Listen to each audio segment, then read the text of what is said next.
The crashed Jake Carter was a space pilot. Brave. Smart. Alone. He flew deep into unknown space, on a mission no one had ever tried before. He wanted to discover new planets and send back information to Earth. He wasn't afraid of danger. He had seen it many times. But this time, something went wrong. His ship shook. Alarms rang loud. Lights blinked red. Engine failure, Jake said to himself. Damn. A strange force had pulled his ship off course. No way to control it now. The planet below was dark green, covered in clouds. The ship was falling fast. Brace for impact, Jake whispered, then crash. His ship slammed into the ground. Metal bent. Glass broke. Smoke filled the air. When Jake opened his eyes, he was bleeding but alive. His hands shook. His helmet was cracked, but the air on this planet was breathable. He pulled himself out of the wreck. Trees taller than buildings surrounded him. The sky was purple. Small glowing bugs flew past him. Strange animal sounds echoed through the forest. His ship was destroyed. The radio was broken. No way to call for help. I'm stuck here, Jake said softly. He grabbed his small survival bag and walked into the jungle. The plants were huge and soft. He saw blue vines that moved when he touched them. The air was warm and smelled sweet. Everything looked beautiful but dangerous. As he walked, he felt eyes watching him. He stopped. No sound, but someone, or something, was there. Footprints. Large, shaped like a human's, but not. He followed them, quietly.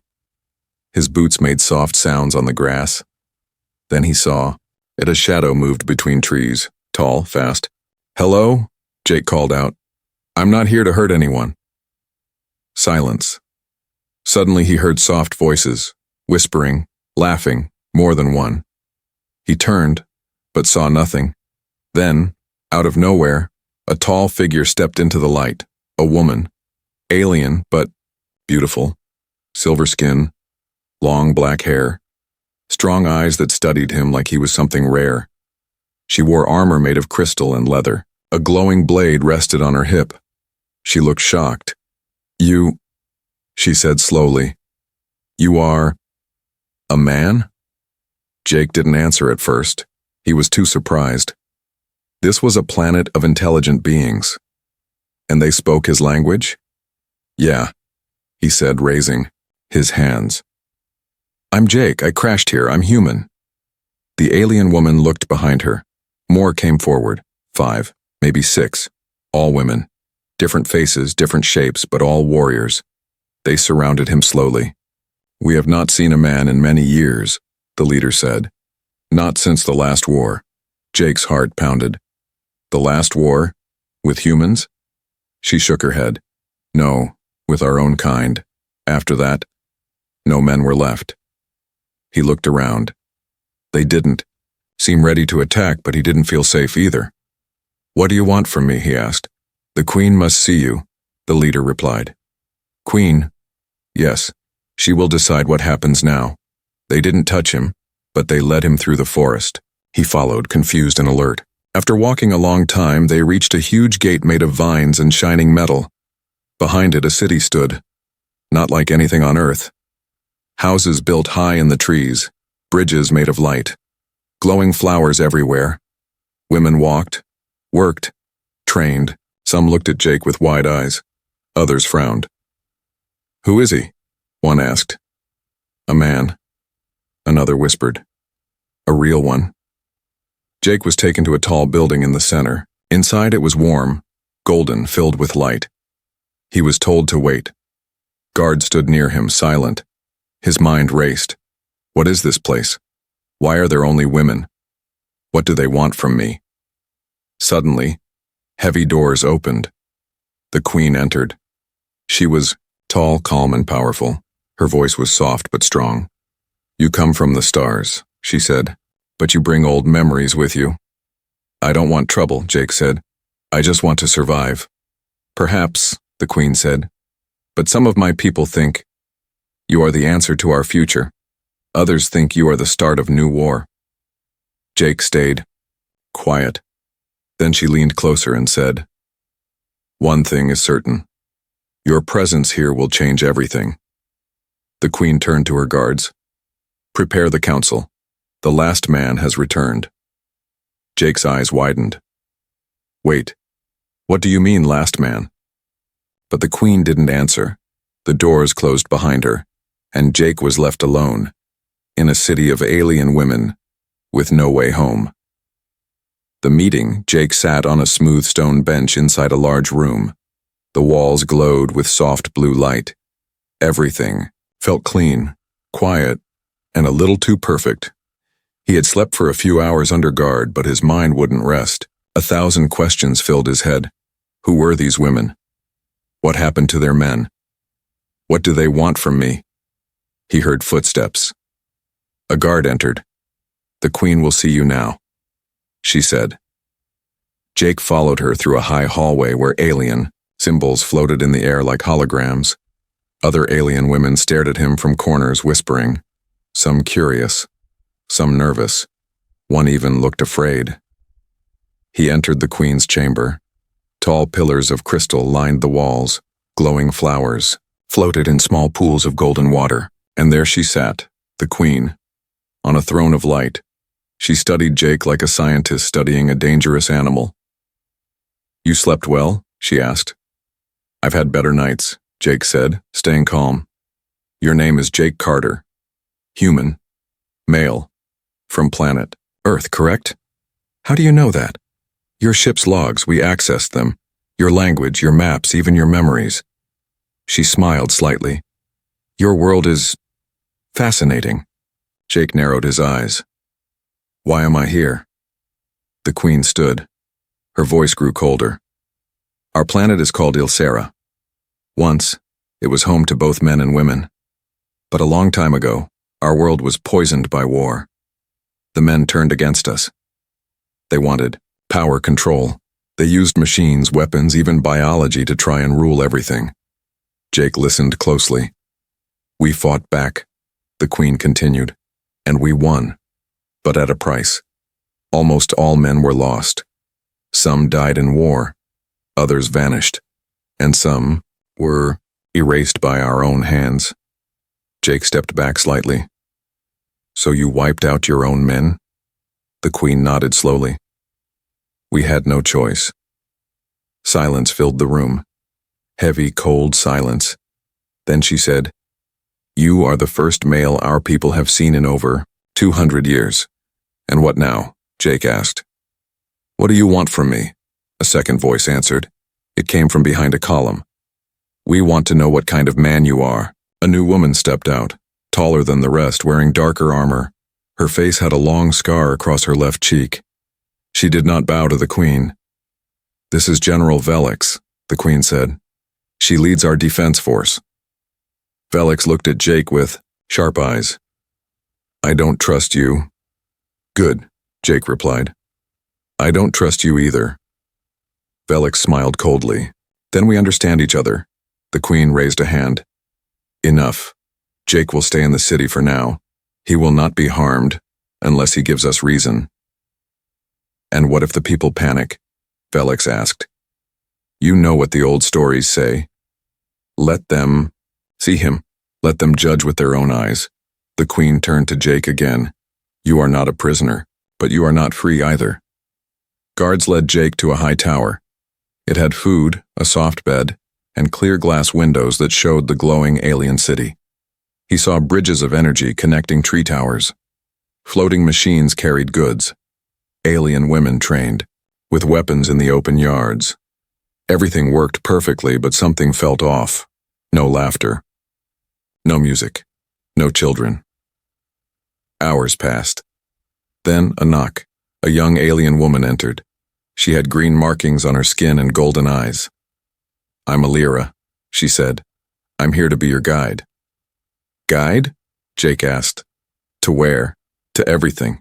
She smiled, not cold like the Queen, not sharp like Velix. Her smile felt real. Over the next few days, Alira showed Jake the city, the technology, and their customs. She taught him how to speak their true language, not just translated words, but feelings behind them. Jake learned fast. He always did. He also learned something strange. There were stories told in whispers. Stories of a man who once came from the stars long ago, but he was never seen again. What happened to him? Jake asked Alira. She looked down. Some say he ran. Others say he was killed. Why? Because he changed something. Something they didn't want changed. Jake's heart beat faster. He looked out over the city. He was not the first, but maybe he was the last. Late one night, Jake woke up to a strange humming sound. He followed it down a hidden stair in the tower, and there, deep below the floor, behind a stone door, he found something that made his blood go cold. An old broken suit. Not alien. Human. Scratched. Across the chest plate was a name, though, as Daniel Stone. United Earth Fleet next to the suit. A message burned into the wall with heat. Do not trust the Queen. Jake stepped back, heart racing. Who was Daniel Stone? What happened to him? Was Jake already in the same danger? He turned to leave, when a soft voice behind him said, You shouldn't be here. Jake turned fast and saw General Velik standing in the shadows, her hand on her blade, her eyes cold as ice. The divide Jake stood frozen in the dark chamber, face to face with General Velik's. She stepped forward slowly, her hand still resting on her weapon. I told the Queen you were dangerous, she said, voice low and cold. But she wouldn't listen. Now you found the proof. Jake looked back at the old human suit, the suit of another man who had crashed here long ago. Daniel Stone. Forgotten. Erased. What happened to him? Jake asked. He didn't listen, Velik said. He thought he could change our people. He thought he was a gift from the stars. In the end, he made everything worse. Jake's fists tightened. So what did you do? He asked. Did you kill him? Velik didn't answer. Her silence was louder than words. If you're going to kill me, Jake said, do it now. No, she said, stepping back into the shadows. You're more useful alive, for now. But don't think you're safe. And with that, she disappeared into the darkness. Jake stood there, breathing hard. For the first time since the crash, he truly felt hunted. The next morning, the sky over Ilsera turned gray. Storm clouds moved fast. Energy waves flickered across the air like silent lightning. The city seemed tense. Guards doubled. Whispers spread through the streets. Jake knew why. The truth about him had spread, and not everyone was happy. Queen Solera summoned Jake to a private council meeting. 10 women sat in a circle. Advisors, scientists, warriors. Each had a different opinion. He is the key to our future, said one. His biology is the missing part of the survival equation. He is a threat, another shouted. History will repeat. Men always bring war. Or maybe we bring war when we try to control them, someone whispered. Jake stood in the middle of it, all silent, watching. Finally, Queen Solera raised her hand. Enough. She looked at Jake. Her eyes were calm but tired. You didn't choose to be here. But now that you are, this world is changing because of you. Can you feel it? Yeah, Jake said. And not all of it feels good. She nodded. There is a divide forming. Some want to use you, some want to destroy you, and others want to follow you. Jake was surprised. Follow me? You speak of freedom, balance, peace, things we lost long ago. Some of my people are listening. And you? I don't know, she said. But if change is coming, I want to guide it, not be crushed by it. Later, Jake walked through the city alone. No guards, no Alira, just thoughts. He saw 2 women arguing in the street. He's not one of us, one shouted. He's not the enemy, the other replied. Others stopped to watch. For the first time in centuries, Elzra was split, and Jake was the reason. That night, Jake found Alira waiting in his tower. Her eyes were red. She had been crying. What's wrong? Jake asked. My sister is part of the rebel faction, she said. They call themselves the Returners. They want the old ways back, power, control. They think you're the start of a new empire, with men on top again. I don't want power, Jake said. I know, but they don't care what you want. She paused. They're planning something. Soon. How do you know? Because she told me to leave the city. Tonight. Jake knew what that meant. An attack. He had one. Chance to stop it. He ran to the Queen's palace. The guards tried to stop him, but he pushed through. Your Majesty, he shouted. They're coming. Tonight. From inside the city. Rebels. Felix stepped from the shadows. You expect us to believe you? I expect you to check your patrols, Jake snapped. The Queen looked to a nearby officer. Confirm his words. The officer ran. Minutes passed. Then, boom. An explosion shook the walls. The palace lights went out. They're here, Jake said. Chaos filled the city. Rebels stormed the towers, their weapons old but deadly. The Queen's guards fought back, but they were outnumbered. Felix led the front lines. Jake didn't hide.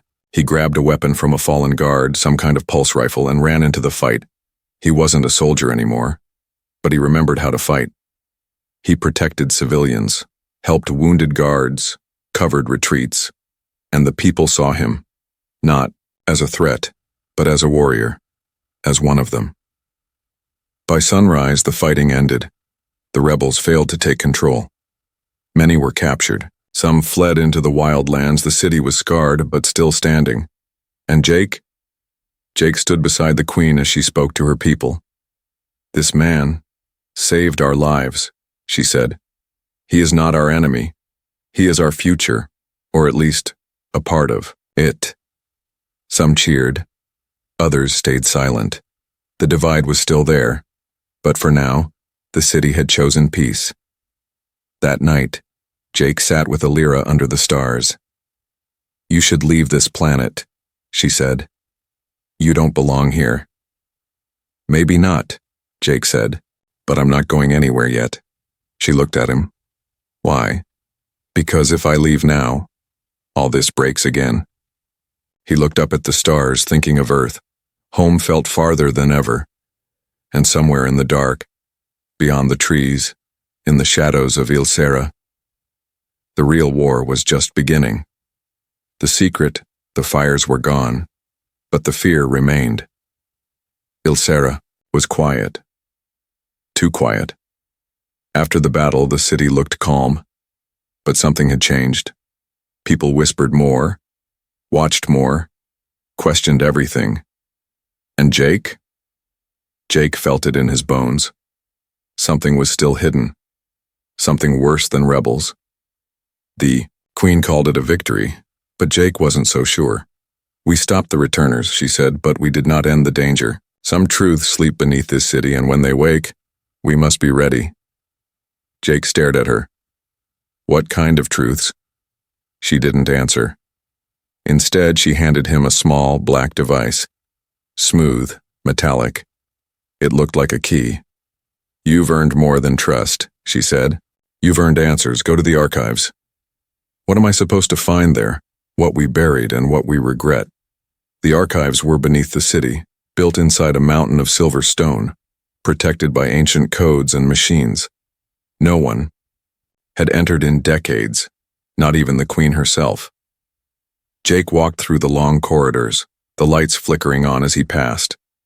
Alien symbols danced along the walls. He reached a door. The key fit perfectly. As it opened, cold air rushed out. Inside was a giant chamber filled with floating memory crystals, each one humming softly. A voice greeted him. Welcome, authorized user. Earth origin life form. Yeah, that's me, Jake muttered. The system activated. A hologram appeared. A man in a torn uniform, Daniel Stone. The last human before Jake. He looked tired, angry, alone. If you're seeing this, Daniel said, then the planet chose not to kill you. Good. But listen carefully. You're not here by accident. They lied to you. All of them. Jake leaned forward, heart racing. We didn't crash here, we were pulled. Our ships were lured. A secret signal buried deep inside this world's core. They wanted us to come. Why? Jake whispered. Because this planet is dying. Their race is dying. And they think humans are the cure. Daniel's face darkened. I tried to help. At first. But when I learned the truth, I refused to be used. They locked me away, told the people I was gone, a sickness, a ghost. The hologram flickered. If they find out you know all this, they'll do to you what they did to me. Or worse, trust no one. Not even the Queen. Especially not her. And then the final message. This world looks like paradise, but it was built on bones. Jake sat on the floor stunned. They hadn't told him everything, maybe. They hadn't told him anything at all. He returned to the surface in silence. Elira found him outside the tower. You look like you saw a ghost, she said. I did, Jake replied. And then he told her everything. To his surprise, she believed him. I always felt there was more, Elira said. My mother used to whisper things about the past, about a time when the stars called men here, not by fate, but by force. Why would they lie to their own people? Because the truth is dangerous, Elira said. Truth breaks empires. Later that night, Jake sneaked into the Queen's garden. He had questions. He needed answers. But someone was already there. Belix. She stood near the glowing tree, alone, sword at her side. I thought you might come here, she said without turning around. So you knew? Jake asked. About the signal, the lies, Daniel Stone? Yes, Felix said, I knew. Then why did you let them cover it up? Because the truth would have destroyed us. And I didn't know if you were ready. I'm not a weapon. No. But you could become one. Felix turned to him. You've already started changing things. The people follow your words. They listen to you more than they ever listened to the Queen. I don't want their power. But you have it. And that's what makes you dangerous. Before Jake could reply, the sky exploded. A light beam shot down from above. Not from the stars. From orbit. A ship. Not alien. Earth-built. A voice echoed through the air. This is Captain Maya Redgrave of the UEF cruiser Nova Dawn, responding to long-range signal. Preparing for planetary contact. All survivors. Identify immediately. Jake looked up, heart frozen. Earth had found him. But the Queen had other plans. She appeared behind him with her guards. The human ship must not land, she said coldly. They will take you. They will take everything. They're my people, Jake shouted. No, she replied. You are ours now. Soldiers surrounded him. Felix hesitated. Elira stepped between them. Foot has the right to choose, she cried. The Queen's eyes turned dark. Not anymore. The divide had become war. And Jake? He was now the spark that could burn two worlds. The choice. The air in Ilsera had changed. Something invisible. Heavy, thick with fear and anger. Above the sky, the Earthship Nova Dawn circled the planet like a silent god. Below, in the glowing city of the alien women, soldiers moved in, the shadows preparing for war, and in the middle of it all, Jake Carter. Not just a man now, a symbol, a question, a threat. The Queen stood in her crystal war chamber staring up at the skies. Her advisors whispered plans. Felix watched silently, her hand on her blade. They're sending a dropship, one soldier said. They've locked onto Jake's signal. Then block it, the Queen said sharply. We cannot let them touch our soil. If we shoot at them, it's war, Felix warned. No, the Queen said coldly. This is war. It began the day the stars sent him to us. Across the city, Jake stood with Elira on a high tower. They both looked up as the Earthship's engines lit the sky like a second sun. They found me, Jake whispered. They actually found me. Elira said nothing. Her eyes were full of fear. This ship, this crew, they're here to rescue me and take you away from us, she said softly. You say that like it's wrong. I say that like it hurts. Jake turned toward her. I never asked for any of this. Not to crash here. Not to be some savior. Not to be the last man. You're not the last, Jake. Not anymore. Now you're ours. And you changed us. You gave us hope again.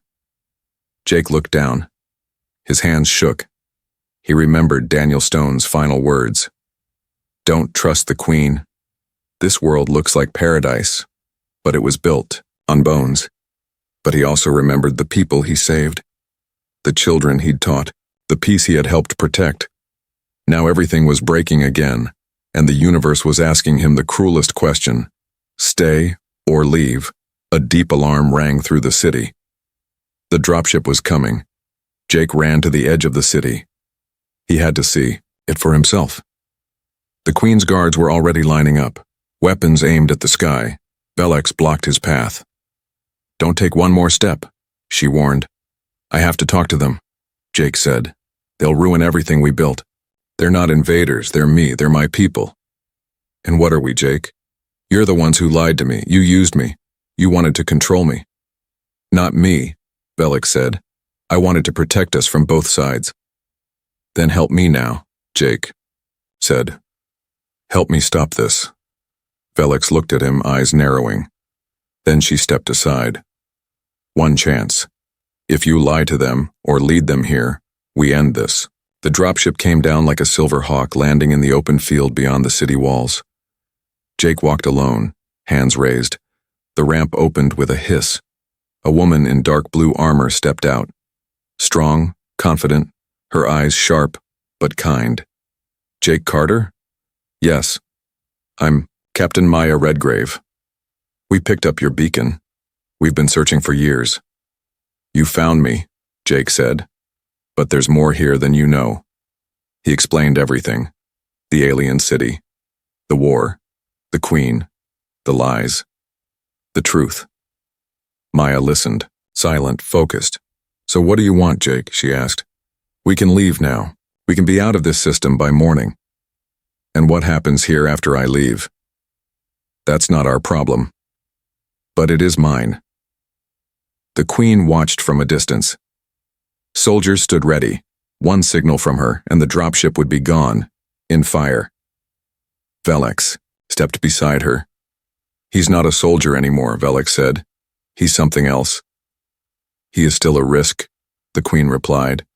Or a bridge, Velix whispered. Jake stood between two women. Maya, his past, Alira, his present. And behind them, a future no one could predict. If I leave, Jake said, this planet burns again. If you stay, Maya warned, you may never return to Earth. Jake looked at the ship. He could already imagine the stars flying, past oceans, trees, cities, home. Then he looked at Alira. The way she watched him, not as a savior, not as a soldier, but as him. And he knew. Tell your crew to wait, Jake said to Maya. I'm not leaving. Silence. Then Maya nodded slowly. You're sure? No, Jake said. But I know what's right. He returned to the city. The people watched him. The Queen stepped down from her throne. You could have left, she said. I still might. One day, Jake replied. But not today. Why stay? Because your people need peace, and someone has to show them what it looks like. The Queen stared at him. Then she bowed. Not deep, but enough. That night, the skies were quiet again. Maya's ship waited in orbit. The rebels had fallen silent, and Jake Carter, once a lost man from Earth, now stood as the only thing holding two worlds together. The fight the planet Ulcera was holding its breath. The storm didn't come from the sky this time. It came from beneath the surface, silent, buried, and angry. After Jake's decision to stay, the city tried to heal. But wounds that deep don't vanish in days. Some called him a hero, others called him a traitor, a man who had chosen them over his own kind. But worse than whispers were the quiet footsteps in the dark. The returners weren't gone. They had gone deeper. And now, they were ready to rise. Jake worked day and night, helping rebuild schools, designing clean energy systems, translating knowledge from Earth into something useful for Ylsera. Alira was always by his side. "You've become more than just one man," she told him. "You're part of this world now." "I hope so," Jake said, "because I'm giving everything to it." But in the silence of night, Velix came to him. This time not in armor, in shadow. "They've made a new weapon," she whispered. "Something old, something forbidden." "Who?" Jake asked. "The returners. They've broken into the vaults of the forgotten cities, the tech left behind by the First Age." Jake's blood ran cold. What kind of tech? Terraformers, skyburners, dark matter blades, machines that rewrite DNA. They've rebuilt one, and they've given it a name. What name? Velix looked at him. The Redeemer. Far in the wildlands, inside a dead crater from the last war, the returners had built a fortress, and inside it, they activated the Redeemer, a massive war machine with alien roots and stolen human upgrades. The Redeemer didn't just kill, it rewrote reality in 100 meters around it. It could erase buildings, melt thought, corrupt DNA, turn future into ash. The Queen called an emergency war council. "This is not rebellion," she said. "This is extinction. They want to wipe out the city, take Jake and start over. Their way," Velix added. "We can't wait," Jake said. "We hit them before they activate it fully." "You'll lead the strike team," the Queen said. "Me?" Jake asked. "They built that machine using human parts and code. No one else can break it." "You're not sending him alone," Alira said, stepping forward. "You're both going," Velix said, "and so am I." They moved at dawn, a team of 12, fast, quiet, armed, with plasma blades, sonic cannons, and Jake's Earth Tech disruptors. They reached the crater before nightfall, and what they saw made their hearts freeze. The Redeemer stood 50 meters tall, half machine, half living metal. Glowing veins pulsed across its surface. It breathed like a beast, and it knew they were there. The battle began without warning. The Redeemer unleashed a blast of pure reality distortion, turning trees into liquid, air into solid glass. One soldier was vaporized instantly. Jake's team charged. Velix sliced through drones. Alira used energy shields to protect the flank. Jake ran straight for the machine's core, dodging beams and collapsing rocks. He reached the control panel, human code mixed with alien symbols. And there, in the center, Daniel Stone's signature. The first human hadn't just been killed. He had helped build the weapon before he was betrayed. Jake shouted into his comms, "Don't destroy the core. It's connected to Daniel's genetic code. If we break it wrong, it could spread across the planet." "What do we do?" Alira yelled. "We rewrite it from the inside." He placed his hand on the core. The machine scanned. Human DNA recognized. Control accepted, but not for long. Inside the Redeemer, Jake saw everything. Every blueprint, every broken promise, every line of code that spoke of power through domination. And he rewrote it. He burned Daniel's name into legend, and then he shut the machine down. Outside, the Redeemer roared, and then collapsed, like a mountain dying in slow motion. Smoke and dust filled the air. Silence. Jake crawled out from the wreck. Alive. Barely. Alira ran to him, eyes wide with relief. "You did it," she said. "We did it," Jake replied. The city glowed that night, not with weapons but with peace. The returners were defeated. But the war had changed Jake forever. He was no longer a pilot. No longer a stranger. No longer just a man. He was now the shield between two worlds, yet deep in space. The Earthship still waited. And somewhere in its memory banks, a hidden file activated.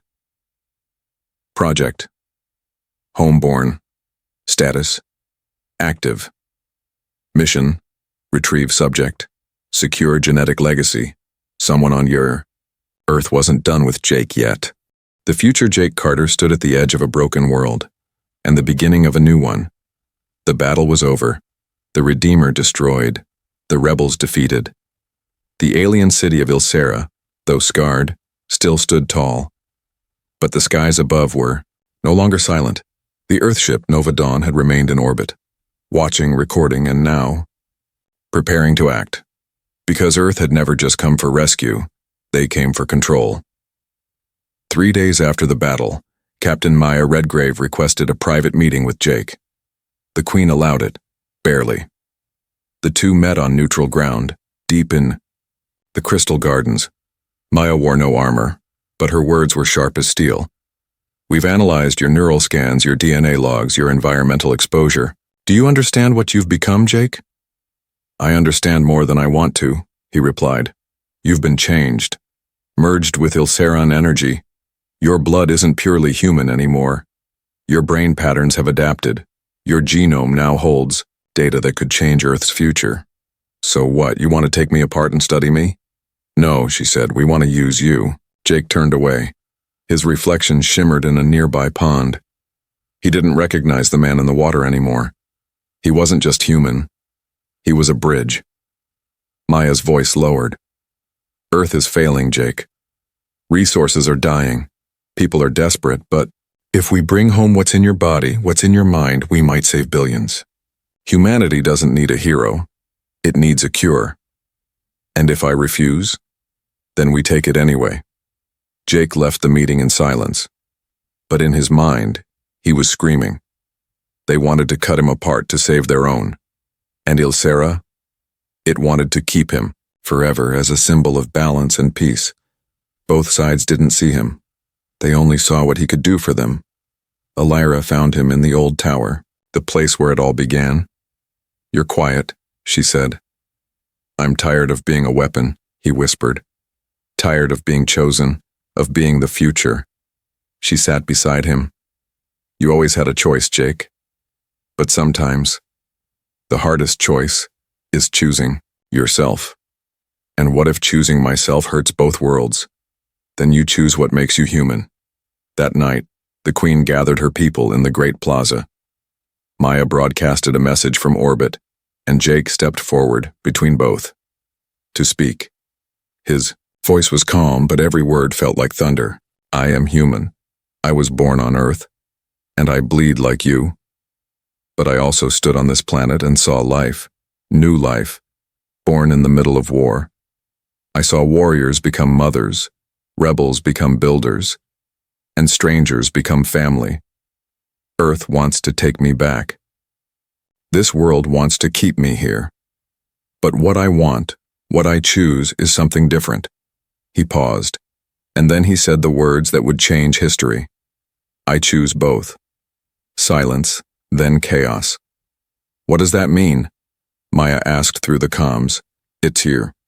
Means, Jake said, I'm not going with you, but I'm not staying as a symbol either. Then what are you? A message.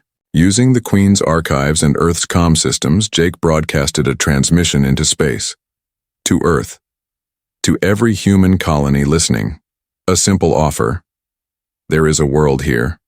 A world that doesn't need conquering. A world that needs partners. If humanity is ready to learn, not rule, then we open the gates. But if you come with weapons, you'll find we have teeth too. The Queen nodded slowly. Velex smiled for the first time.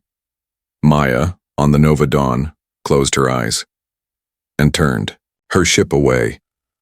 No war, not today. 5 years passed. Ilsera became a place of learning, trade, and healing. Small groups of humans arrived, not soldiers, but scientists, thinkers, dreamers. Jake walked among them with Elira. They had no throne, no crown, just respect. And when the stars shifted and new signals echoed through the galaxy, it was Jake's voice that greeted them. We were strangers. Now we are one. Epilogue. In a quiet room, buried in the mountains of Ilsera, an old machine still whispered.